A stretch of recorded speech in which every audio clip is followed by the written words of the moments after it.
Giffen goods are rare type of inferior goods whose demand increases when their price rises.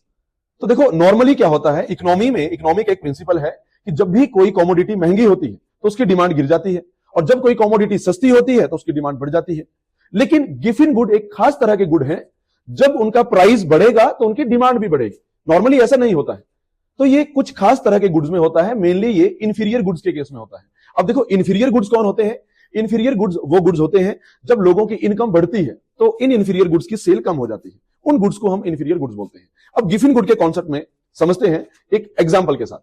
देखिए, एक व्यक्ति अगर वो अच्छा कमा रहा है तो वो राइस भी कंज्यूम करेगा, व्हीट भी कंज्यूम करेगा, क्योंकि ये तो बेसिक नेसेसिटी है। इसके अलावा वो व्यक्ति अपनी डाइट में एग्स हो या मिल्क हो या और जैसे प्रोटीनेटेड फूड हो या वेजिटेबल्स हो, फ्रूट हो, वो डिपेंड करता है वो व्यक्ति नॉन वेजिटेरियन है या वेजिटेरियन है, उसके हिसाब से उसकी अपनी डाइट होगी। लेकिन बेसिक जो गेहूं और चावल है, इसके अलावा बाकी जो चीजें होंगी वो भी उसकी डाइट में इंक्लूडेड होंगी।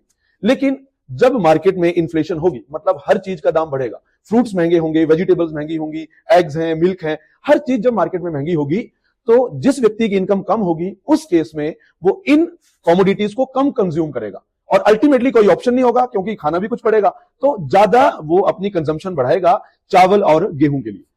तो उस केस में हम इन गुड्स को बोलेंगे गिफिन गुड्स, क्योंकि हमने ये समझा कि जब प्राइस बढ़ेगा तो डिमांड भी बढ़ेगी, क्योंकि प्राइस तो सारी ही कमोडिटी का बढ़ रहा है। लेकिन अब पहले वो व्यक्ति राइस और गेहूं के अलावा बाकी चीजें भी कंज्यूम करता था, लेकिन अब बाकी चीजें कम कंज्यूम करेगा क्योंकि वो महंगी है। अब ज्यादा वो डिपेंडेंट रहेगा राइस और व्हीट के ऊपर। तो इस केस में, इस एग्जांपल में राइस, व्हीट या जो मिलेट्स हैं या क्वार्स ग्रेन्स हैं, ज्वार एंड बाजरा, वो सब कहलाए जाते हैं गिफिन गुड्स।